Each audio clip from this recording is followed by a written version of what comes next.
Antoine est ingénieur conseil et responsable du pôle énergie, ressources et technologies vertes au sein d'Indixa, diplômé de Supaéro et d'HEC. Il est président, donc, comme je vous l'ai dit, du groupement HEC Environnement et Développement Durable, et il enseigne au sein de nombreuses écoles d'ingénieurs sur les thématiques politique énergétique et climatique, l'économie urbaine et enfin les enjeux de développement des énergies alternatives,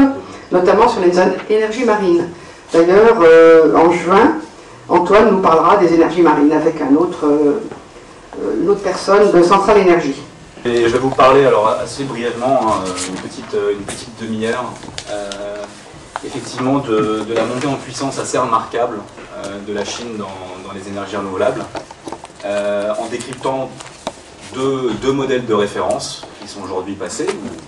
ou en cours, que sont l'éolien terrestre d'une part et le solaire photovoltaïque d'autre part. Alors pour donner quelques éléments de contexte sur la manière dont je vais vous présenter un certain nombre d'éléments et de fondamentaux, en fait c'est directement issu d'un travail qu'on a réalisé au sein d'Indixa pour un consortium d'acteurs qui nous avait interrogé à l'époque, en 2011, sur le risque de concurrence asiatique dans les filières renouvelables émergentes. Et pour répondre à cette question-là, pour être tout à fait direct, ce consortium d'acteurs réfléchissait à des stratégies de développement dans les énergies marines renouvelables. On y revient. Un sujet que tu connais aussi, je ne savais pas.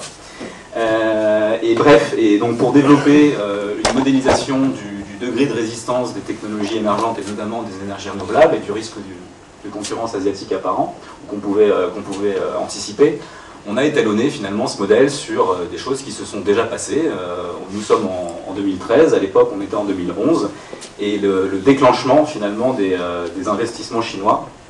sur ces deux filières déjà technologiquement matures se sont opérés en 2005. Alors ce qui est assez surprenant, et notamment quand on regarde ce graphique, c'est la vitesse et la dynamique de rattrapage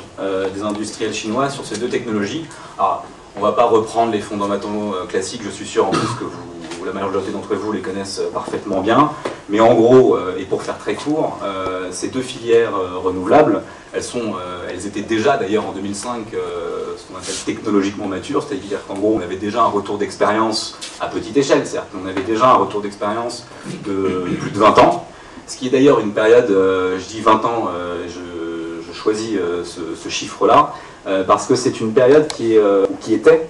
maintenant on va devoir aller plus vite, mais qui était pratiquement indispensable, notamment pour les assureurs, pour avoir une visibilité suffisante pour assurer en fait les projets de développement de ces nouveaux marchés. Et 2005, effectivement, correspondait à un moment de l'histoire des renouvelables où il y avait suffisamment de retours d'expérience sur les pays pionniers et historiques de l'éolien terrestre d'une part et du photovoltaïque d'autre part, pour penser à un développement massif de ces technologies à court, moyen et long terme. Donc c'est ce qu'on voit à peu près sur ce graphique. En 2005, effectivement, on avait atteint... Alors, il y a des grandes disparités, effectivement, de capacité cumulée installée. On était déjà à 60 gigawatts en 2005 pour le terrestre, l'éolien, et 6 gigawatts seulement en apparence pour le photovoltaïque. Ce qui est intéressant ici, c'est de parler des volumes, en fait, le nombre de panneaux et le nombre d'éoliennes qui avaient été posées. Et vous savez évidemment qu'il y a des différences fondamentales entre l'unité de puissance des éoliennes terrestres, qui ont commencé de l'ordre du mégawatt et qui sont aujourd'hui de 3 à 4 mégawatts pour le terrestre et qui vont jusqu'à 7 pour l'éolien offshore, on y reviendra. Et pour le photovoltaïque, on est en gros, comme ordre de grandeur, de l'ordre de kilowatts pour 10 mètres carrés de panneaux photovoltaïques posés sur les toits. Donc en termes de volume et d'unités, on avait dépassé les 30 000 unités commerciales pour chacun des deux segments.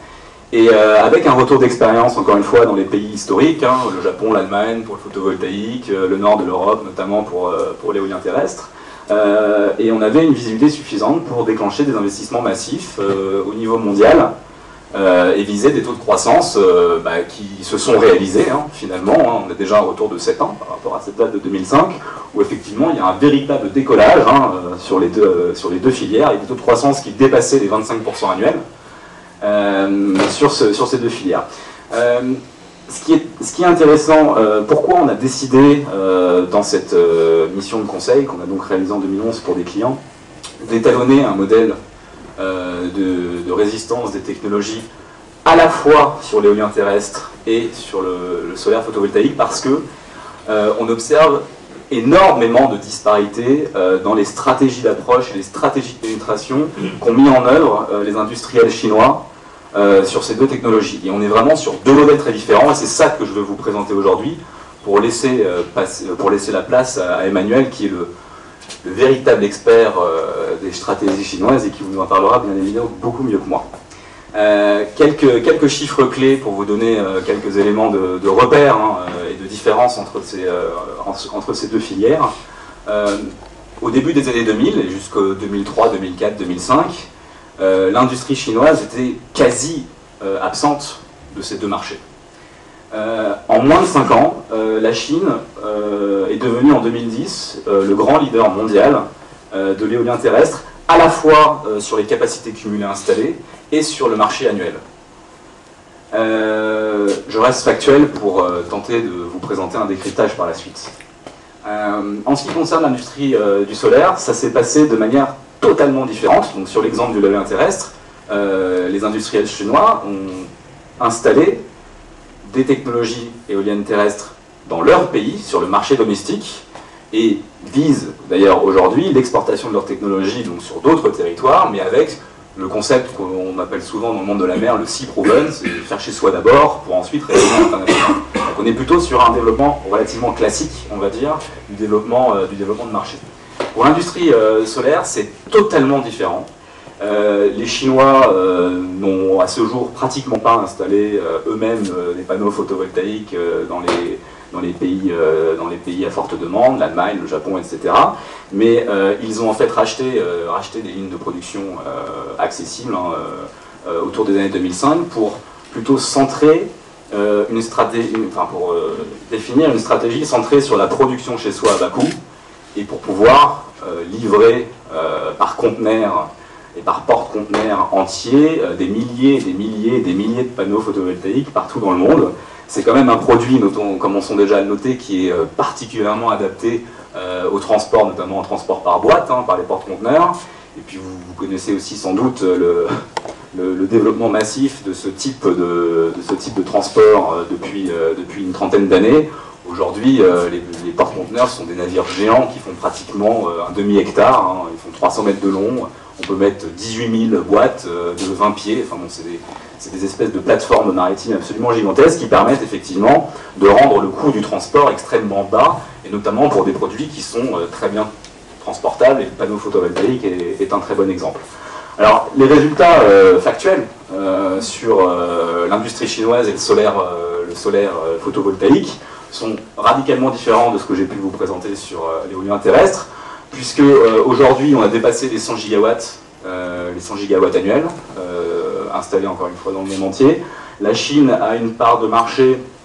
sur cette capacité, ce parc, beaucoup plus faible que sur l'éolien terrestre, parce qu'elle a décidé en fait d'installer des panneaux photovoltaïques sur son sol qu'à partir de 2009, alors qu'elle était déjà leader dans l'exportation des panneaux solaires qui étaient fabriqués sur le territoire. Donc avec effectivement, depuis 2009, quand même une logique, on va dire, un peu plus classique, puisque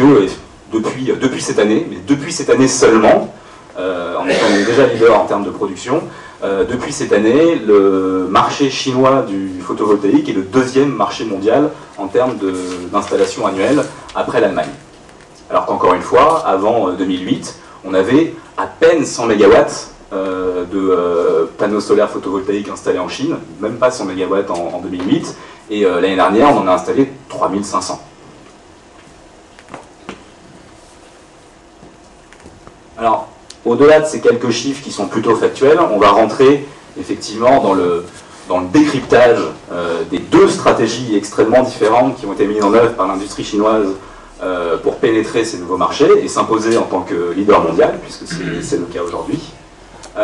Tout d'abord, prenons un peu de temps sur le marché chinois du photovoltaïque. Alors là, on a un graphique un peu compliqué, j'en suis désolé, qui est tout de même, j'espère, assez facile à lire. On a l'axe-axis qui est temporel, et avec trois bandeaux. Le premier qui fait état, on va dire, de différentes mesures politiques phares et qui ont permis d'anticiper finalement et qui donnaient une visibilité aux acteurs chinois ou aux consultants que je suis par exemple pour faire un peu de prospective marché parfois, mais qui effectivement permettaient d'anticiper un décollement du marché. Parce que vous savez oui, effectivement sans doute que ces marchés alternatifs ont besoin d'un arbitrage politique, et notamment par le levier de la subvention, soit direct pour la validation des technologies, soit indirect par l'établissement d'un prix de rachat préférentiel d'électricité, pour penser à la viabilité économique des projets de développement. Donc effectivement, les tarifs de rachat successivement au Japon, puis en Allemagne, en Espagne, et puis en France, évidemment, on a eu de belles histoires d'ailleurs sur ces fameux prix de rachat, ont permis, on va dire, aux acteurs chinois d'anticiper le décollement du marché mondial, qui s'est donc opéré en 2005. Parallèlement à ça, les industriels chinois ont commencé, par anticipation, dès 2003-2004, à racheter des sociétés étrangères, en faisant un arbitrage stratégique et technologique, et en se focalisant, dans un premier temps, sur la première génération des technologies photovoltaïques, qui est celle du silicium cristallin. Les couches minces ont intéressé les Chinois pour d'autres raisons dans lesquelles je vais pas passer beaucoup de temps, mais disons qu'aujourd'hui, le rayonnement et le leadership chinois dans le photovoltaïque s'exerce avant tout sur la première génération de cellules, qui est celle donc, du photovoltaïque silicium. À côté de ça, on a eu des décisions aussi politiques chinoises qui ont permis d'accompagner le développement de ces pépites nationales pour monter en gamme et monter en puissance et ainsi gagner des parts de marché au niveau mondial, encore une fois en étant totalement absent du marché cible, du marché domestique cible, c'est-à-dire l'Allemagne, le Japon, l'Europe principalement, il faut quand même le dire. Et on observe que cette courbe d'accélération assez phénoménale, il faut bien le dire, puisque en moins de 4-5 ans, c'est ce que je dessine dans ce graphique, et après donc, le décollage du marché occidental ou du marché mondial plus généralement, la Chine est devenue leader en moins de 4 ans, enfin, autour de 4 années, pour finir en 2009, les chiffres 2009, c'est en train effectivement de courber sur la part de marché qui est quand même très élevée, puisque à eux seuls, ils revendiquent plus de 50% de part de marché mondiale. Donc vous voyez en haut de cette slide effectivement différents stades de stratégie qui ont été mis en œuvre par l'industrie chinoise. Donc le démarrage, c'est très clairement, et on le voit bien, et j'espère que ce premier message vous parle, que c'est d'abord la visibilité sur la dynamique de croissance du marché mondial qui a fait que les Chinois se sont intéressés à ces technologies, avec effectivement un fondamental politique et un socle politique derrière pour assurer les financements sous-jacents, notamment en termes d'installation d'usines, de production. Et puis le véritable levier d'accélération, on va le voir de manière un peu plus détaillée tout de suite après, c'est effectivement le facteur prix. C'est une évidence. Encore une fois, sur un produit qui est parfaitement adapté, et il y en a d'autres, notamment en électronique, mais qui est un produit qui est parfaitement adapté à être produit en Chine à bas coût et être envoyé, encore une fois, par des volumes extrêmement importants, par porte-conteneurs, partout dans le monde. Voilà. Le levier de domination, ce que j'ai appelé le levier de domination, il fait référence quand même à des phénomènes de distorsion de marché. Peut-être qu'Emmanuel en parlera dans la suite de sa présentation, où finalement on a eu donc une crise effectivement mondiale qui a fait remettre en compte un certain nombre de politiques de subvention des États et qui a fait écrouler la demande, la demande mondiale de photovoltaïque, qui était principalement drivée par le Japon et par l'Allemagne. Et les Chinois ont eu la bonne idée, je vous laisserai juste de ça tout à l'heure, de continuer à investir dans des nouvelles capacités de production pour assécher finalement et pour faire s'écrouler les prix du watt, enfin de l'unité, des panneaux solaires, et ce qui a complètement matraqué, permettez-moi l'expression, la capacité des Occidentaux à résister à ces bas coûts. Et on a eu en fait des baisses de prix du panneau photovoltaïque qui n'étaient pas rationnelles sur le strict plan économique et de la concurrence, mais qui étaient très largement dues à une baisse fondamentale de la demande, mais avec un investissement chinois qui qui est toujours extrêmement tendu dans la croissance de la capacité de production annuelle en Chine. Donc suite effectivement à cet écroulement de prix, qui a encore une fois permis à la Chine de monter en gamme un peu plus en termes de part de marché, il y a eu quand même un moment où les Chinois se sont aperçus quand bien même ils proposaient des panneaux à prix réduit, voire même artificiellement réduit, donc ils se sont quand même aperçus que plus personne en achetait, ou de moins en moins de personnes en achetaient. Donc il a suffi, entre guillemets, d'un arbitrage politique qui a dit, bon bah très bien, si on n'en achète plus, on va en installer chez nous. Parce que, ça j'en ai toujours pas parlé, effectivement, mais une des caractéristiques aussi qui permet de dire que l'arbitrage politique en faveur d'une installation massive d'une technologie chez soi avant de penser à l'exportation ne s'est pas du tout opéré sur le cas du photovoltaïque, c'est que la demande et la croissance de la demande en énergie chinoise est telle que cette technologie-là, solaire en particulier, n'est pas du tout adaptée pour répondre à ces hauteurs de demande. Je vais donner un chiffre que j'adore rappeler parce que c'est un ordre de grandeur quand même qui parle beaucoup. Chaque année, la Chine, depuis 10 ans, installe, rien qu'en centrale à charbon, l'équivalent du parc nucléaire français. Tous les ans, l'équivalent du parc nucléaire français en centrale à charbon est installé en Chine.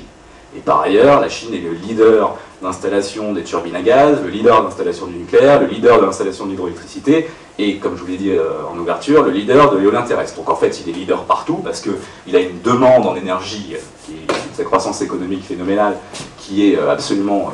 une première, pratiquement, dans l'histoire de l'humanité et des révolutions industrielles. Et pour nourrir ce besoin en énergie nouvelle, il doit d'abord prioriser, bien entendu, sur des solutions énergétiques qui permettent de produire massivement de l'électron. Et le photovoltaïque, de ce point de vue-là, n'est pas approprié aujourd'hui. Donc c'est aussi pour ça qu'on a eu cette stratégie mise en œuvre par l'industrie chinoise.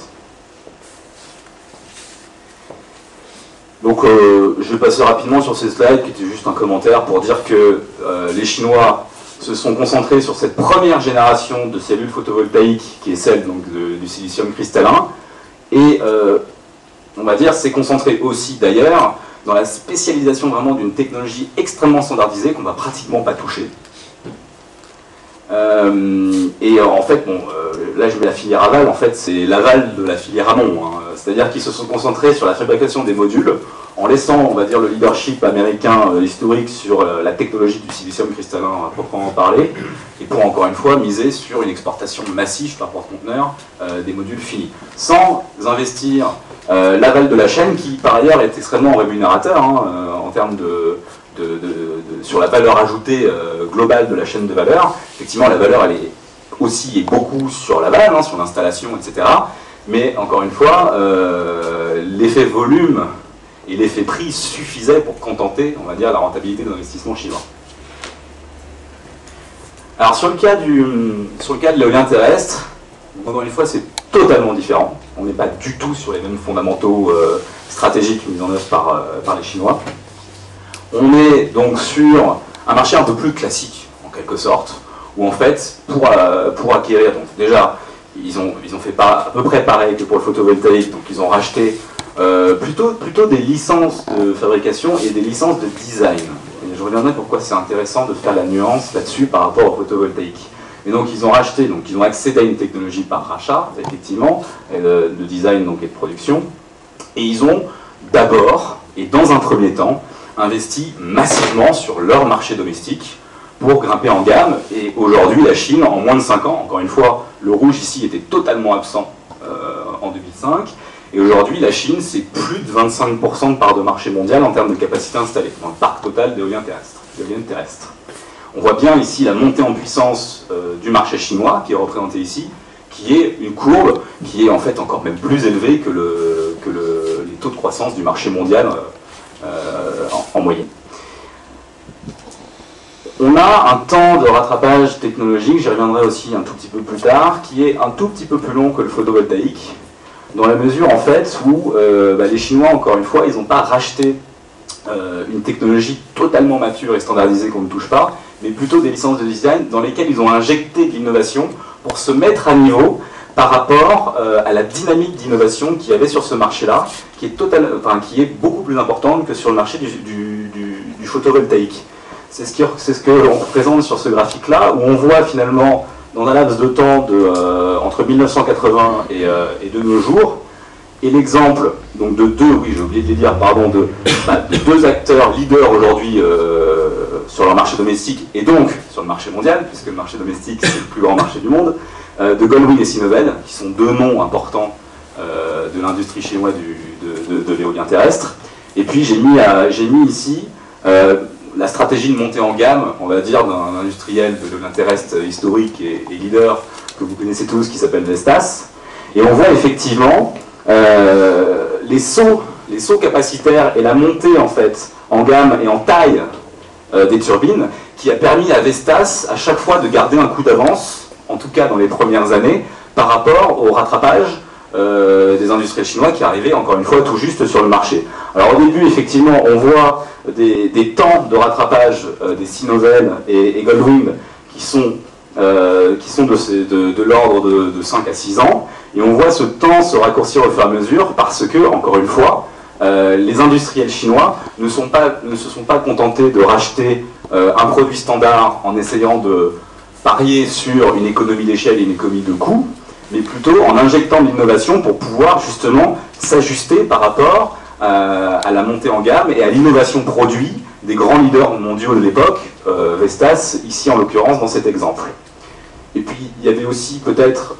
sans doute un autre facteur qui a été pris en compte par ces stratèges, qui était que l'éolien terrestre, c'est effectivement le premier marché historique de la récupération et de l'exploitation des vents pour produire de l'électricité, mais il y a d'autres marchés qui sont non moins intéressants à considérer sur ce type de technologie, et en l'occurrence l'éolien offshore, qui offre aujourd'hui des perspectives de croissance extrêmement importantes. Donc aujourd'hui, on voit bien l'exemple de Sinovel est particulièrement parlant. Sinovel s'est imposé sur le marché mondial grâce à son marché domestique, mais donc en rachetant des licences de design et de production. Aujourd'hui, Sinovel développe seul une turbine de 7 MW, qui est en gros peut-être la turbine la plus grande du monde, pour le cas spécifique du marché de l'éolien offshore, du nord de l'Europe notamment, qui a démarré très fort. Donc pour synthétiser cette présentation de faits, et de rattrapage assez impressionnant des Chinois sur ces deux marchés, qui étaient encore une fois technologiquement matures en 2005, lorsque les investissements ont été déclenchés, et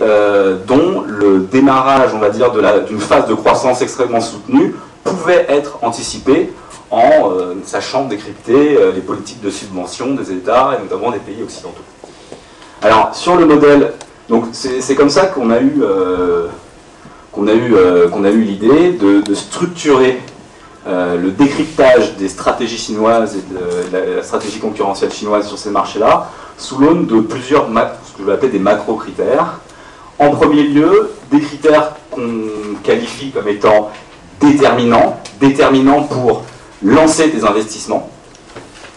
et qui doivent être obligatoirement réunis pour intéresser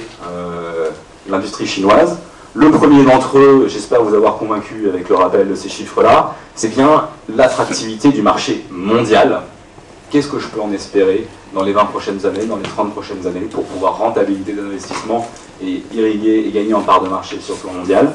C'était très concrètement le cas à la fois pour le PV et à la fois pour l'éolien terrestre en 2005, pour les raisons que je vous ai expliquées, des taux de croissance qui avaient été anticipés qui se sont confirmés de l'ordre de 25 à 30%. Exigence de premier plan. Deuxième condition, effectivement, déterminante pour pouvoir lancer de l'investissement sur ces filières alternatives, c'est l'accessibilité de la technologie, notamment par le vecteur achat de lignes de production clé en main de produits standards pour les cellules photovoltaïques, avec donc une spécialisation sur le cœur de la technologie, et pour l'éolien terrestre d'une manière sensiblement différente, mais qui sera intéressante de nuancer, qui est celle de l'achat de licences de fabrication et de design, avec une volonté cette fois d'intégration totale sur la chaîne de valeur, aussi sur la base de la chaîne et donc sur l'installation et l'exploitation des éoliennes terrestres sur le sol chinois, pour penser à l'internationalisation dans un second temps, chose qui n'a pas du tout été observée sur le marché du photovoltaïque.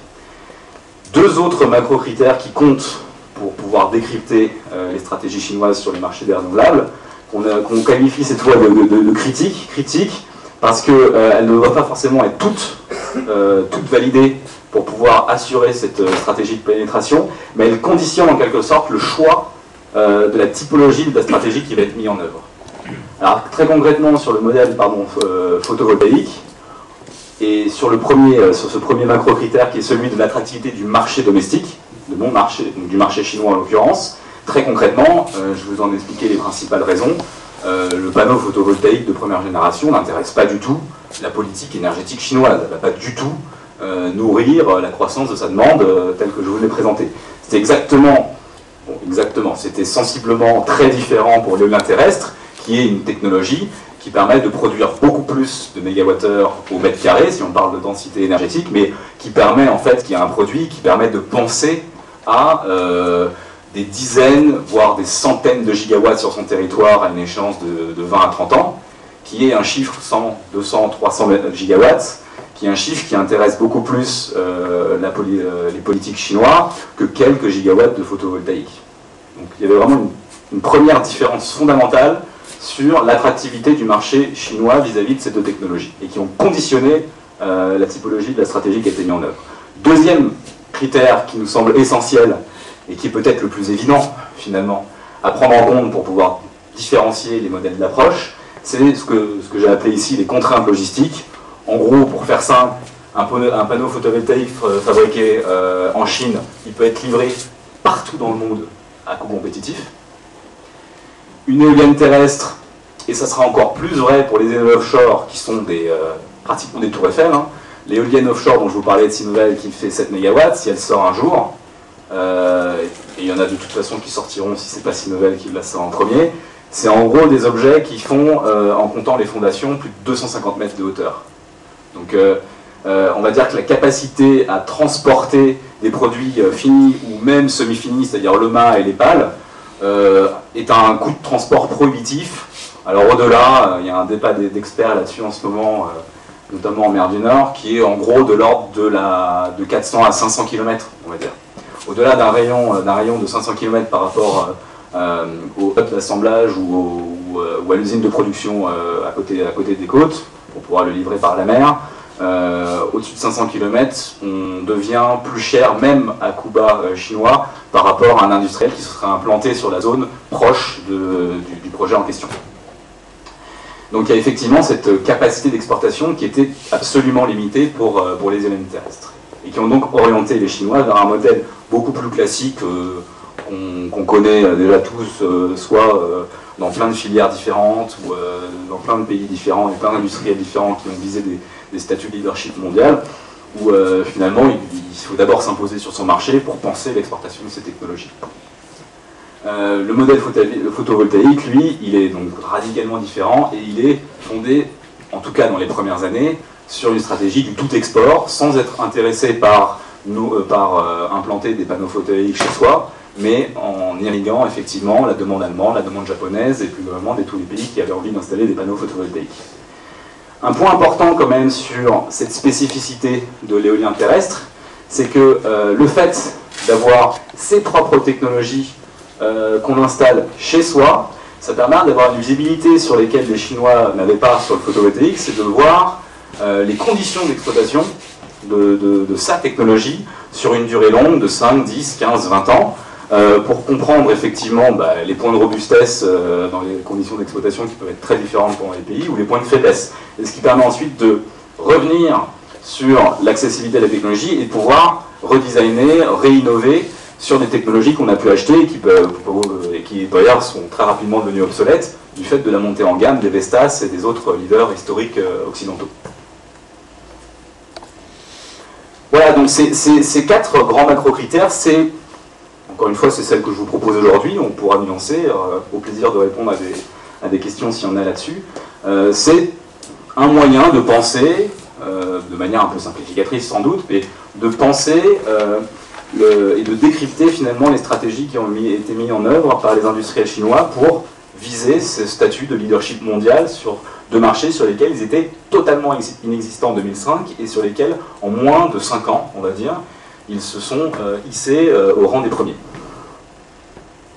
Donc c'est effectivement là-dessus que nous avons déployé un outil qu'on a appelé modèle de résistance, des technologies renouvelables qui pourraient être au sein d'industriels occidentaux aujourd'hui et sur lesquels les responsables de ces sociétés pourraient se demander si ils doivent mettre en place une surveillance active de ce qui pourrait passer en Chine vis-à-vis de ces marchés-là.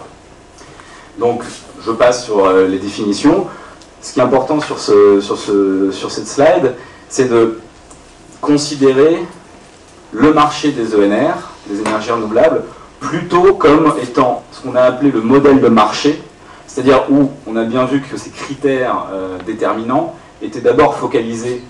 et avant tout sur l'attractivité du marché mondial. Et donc, si on décompose finalement le système de résistance en 3 sous-univers que sont d'abord le système global avec à l'intérieur le cœur de technologie et d'autre part le modèle marché, on s'aperçoit quand même que c'est je ne dis pas qu'il faut négliger la partie techno et la partie système, mais que sur ces marchés-là, notamment de renouvelables, c'est d'abord la considération marché qui guide l'intérêt de la politique de développement chinoise, et notamment au sein des entreprises nationales. Contrairement d'ailleurs peut-être à d'autres marchés que j'ai cités dans le désordre comme ça, que sont notamment le nucléaire, l'aérospatial, les supercalculateurs, il y a d'autres exemples, où on peut penser effectivement que la valeur de la technologie est prépondérante pour penser à un leadership mondial à terme. En gros, et pour faire court, je ne veux pas minimiser la complexité des systèmes photovoltaïques ou éoliens terrestres, mais on est quand même sur des systèmes relativement moins complexes qu'un système nucléaire et que peut-être d'ailleurs demain un système d'énergie marine sur lesquels le milieu marin opère quand même des contraintes très fortes. Parce qu'effectivement, comme je vous le disais en introduction, la finalité de ce travail-là, c'était bien de répondre à une question qu'on nous avait posée qui était quel est le risque de concurrence asiatique dans les 5 à 10 ans qui sont susceptibles d'être opérés sur les technologies marines, qui sont donc des technologies émergentes. Et donc on a étalonné finalement le modèle de résistance en comprenant et en décryptant ce qui s'était passé ces 5 dernières années sur ces 2 technologies. Donc je passe très rapidement cette slide. On retrouve les 4 critères que je vous ai présentés qui permettent quand même de comprendre et d'anticiper tous ces phénomènes-là. Définir 18 critères, je ne vais pas prendre du tout le temps de rentrer dans le détail. Sauf peut-être pour vous dire qu'effectivement, ensuite, toujours compliqué de traduire des éléments qualitatifs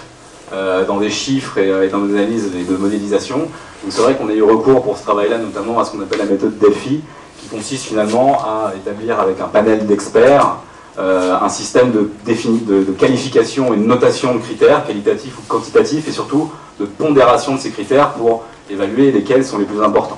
Et ensuite, on moyenne, on fait plusieurs tours, je ne rentre pas dans le détail, mais ça permet de sortir des premières choses. Bon, encore une fois, on a étalonné sur ce qu'on connaissait, ce qui était déjà passé, des premières choses, et qui visaient à donner une première note de résistance absolue d'une technologie vis-à-vis du risque de concurrence asiatique tel qu'on l'a défini dans ses fondamentaux, et donc clairement démontrer par un graphique ce que j'ai essayé de vous expliquer pendant ces quelques minutes, où clairement, en 2005, là on se passe dans une position de 2005, on pouvait anticiper effectivement une vraie faiblesse, ou un degré de résistance très faible des panneaux photovoltaïques vis-à-vis du risque de concurrence asiatique, et un risque qui était relativement moins élevé pour l'éolien terrestre, encore une fois, du point de vue de voir des industriels chinois s'imposer sur des marchés qui ne sont pas le marché domestique chinois. On est vraiment dans cette perspective-là. Et on a décliné finalement ce modèle-là, et on a noté avec donc, ce panel d'experts la même chose pour un certain nombre de filières énergie marine. Je vais évidemment pas non plus prendre le temps de rentrer dans le détail de ce que représente chacune de ces énergies marines, mais il y a une attractivité mondiale qui est très différente en fonction des hydroliennes, c'est les courants des marées, les houlomoteurs qui sont les systèmes qui permettent l'exploitation des vagues, et l'ETM qui est l'énergie thermique des mers qui exploite, pour faire court, les différentiels de température entre les eaux chaudes de surface et les eaux froides profondes. Encore fois, et peut-être que la conférence de juin permettra de mieux comprendre ce graphique-là, mais parlons de X, Y, Z, on s'en fiche en fait de quoi on parle, mais tout ça pour finalement montrer qu'il y avait des technologies qui étaient encore très éloignées d'un risque potentiel chinois, parce que l'attractivité du marché mondial n'était pas encore démontrée, parce qu'il y avait des incertitudes très fortes sur les technologies qui étaient en cours de validation, au contraire d'autres, comme les hydroliennes notamment, qui étaient déjà beaucoup plus avancées, dont l'attractivité du marché mondial était déjà perçue, qui sont des objets qui sont pas aussi bien transportables que le panneau photovoltaïque, il n'y en aura plus d'exemples comme ça, mais qui sont beaucoup plus transportables que des géants de 250 mètres. Bon, ne sous-estimons pas non plus la taille des hydroliennes, c'est des grands objets qui font 20 mètres de haut pour les unités commerciales. Donc c'est quand même plus gros que les panneaux photovoltaïques, mais où un risque avait été démontré. Alors bien évidemment, la valeur absolue, enfin la valeur à un temps T de ce degré de résistance des technologies ne suffit pas pour anticiper les actions en termes de stratégie qui pourraient être mises en œuvre pour contrer ou accompagner la montée en puissance des Chinois, parce que aujourd'hui les patrons de grande industrie ne se posent pas la question de savoir comment lutter, et de résister contre le risque de concurrence asiatique. Ils pensent aussi au partenariat. Il y a un beau sujet nucléaire, par exemple, sur ce type de dossier-là.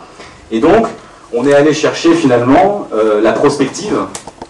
et cette évolution du degré de résistance qu'on pouvait mesurer, décrypter, modéliser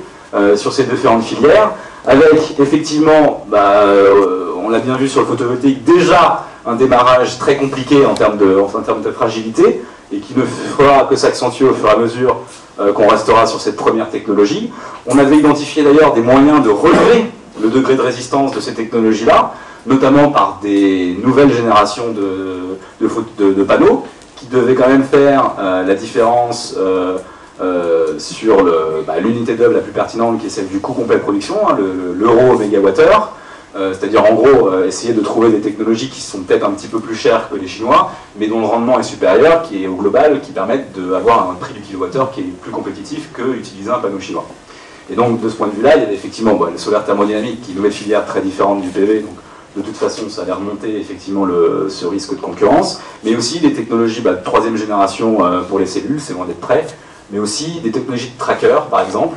justement qui permettent de relever le rendement, donc le productible en fait, de ces technologies-là, et donc de mettre plus de valeur ajoutée sur l'aval de la chaîne, chose encore une fois, souvenez-vous, dans laquelle les Chinois étaient totalement absents à l'époque où on a fait ce dossier. Donc idem pour les trois filières là, des éoliennes, éolien terrestre, éolien posé, éolien flottant, c'est une autre gamme d'éoliennes offshore, je ne vais pas rentrer dans le détail, sur lesquelles on a pu modéliser l'évolution du risque de concurrence asiatique, en fonction, encore une fois, de ces macro-critères que sont l'attractivité du marché domestique, mondial, l'accessibilité des technos et les contraintes logistiques. Avec effectivement des choix à trait technologiques. Par exemple, pour l'éolien flottant, pour faire très court, il y a deux grandes gammes de technologies d'éoliennes flottantes. En gros, c'est mettre des éoliennes à l'eau, ce qui est déjà le cas aujourd'hui, mais on fait ça sur des fondations fixes. L'idée, c'est de les mettre sur des plateformes flottantes pour aller là où les vents sont les plus forts, indépendamment des conditions de bathymétrie. Et en gros, il y a deux grandes technos aujourd'hui qui sont en concurrence pour développer ces nouvelles machines. C'est utiliser les architectures qu'on connaît parfaitement dans l'éolien, c'est la turbine horizontale, donc sur lequel on a un véritable retour d'expérience, ou alors de changer complètement et de passer à des structures et des turbines verticales. Et alors là, en gros, c'est pour baisser le centre de gravité, pour baisser la taille du flotteur, et donc baisser les coûts d'investissement qui sont aujourd'hui prohibitifs. Et globalement, ce qu'on dit là dans le graphique, et ce qu'on peut simplement lire comme ça, c'est partir sur la valorisation de technologies extrêmement connues, notamment de la part des Chinois aujourd'hui, et bien le risque de concurrence sur nos territoires sera bien plus important que si on part sur des technologies nouvelles qui font la démonstration de la débilité économique et de l'attractivité économique de ces nouvelles technos. Voilà pour faire court à l'état. Il y avait effectivement le risque et l'évolution du risque et du degré de résistance d'autres technologies d'énergie marine, où effectivement il y a des choses qui évoluent beaucoup. Bon, l'hydrolien était déjà dans une zone dangereuse, donc c'est sur laquelle il faut effectivement de toute façon agir, que ça soit en trouvant des stratégies de contournement du risque concurrentiel asiatique, ou alors très concrètement en rentrant sur le marché et en cherchant à co-développer la technologie. Il y a d'autres technos que je vous ai montré tout à l'heure, l'holomoteur, l'exploitation des vagues et l'ETM, qui étaient très loin du risque de concurrence apparent en 2010. On voit bien que l'ETM, sans rupture technologique, encore une fois, je ne rentrerai pas dans les fondamentaux pour le justifier, désolé, je resterai assez factuel, n'est pas aujourd'hui dans dans le radar, on va dire, des industriels chinois pour penser à un leadership mondial sur les nouvelles technologies. En revanche, pour le low moteur, qui a un potentiel d'exploitation qui est extrêmement important, si on arrive à identifier les technologies gagnantes parmi, en fait, il y en a 150 qui sont en cours de développement dans le monde aujourd'hui, eh bien, on peut, selon différents exercices de prospective qu'on peut faire aujourd'hui, se dire que, très rapidement en tout cas, il faudra surveiller ou agir dans le bon sens vis-à-vis de ce risque concurrentiel asiatique. Voilà, je vais m'arrêter là. Merci. Et je vais passer la parole à Emmanuel qui va continuer à approfondir tout ça sur des concepts notamment de stratégie d'asymétrie. C'est ça? Il faudra que tu nous définisses ce terme.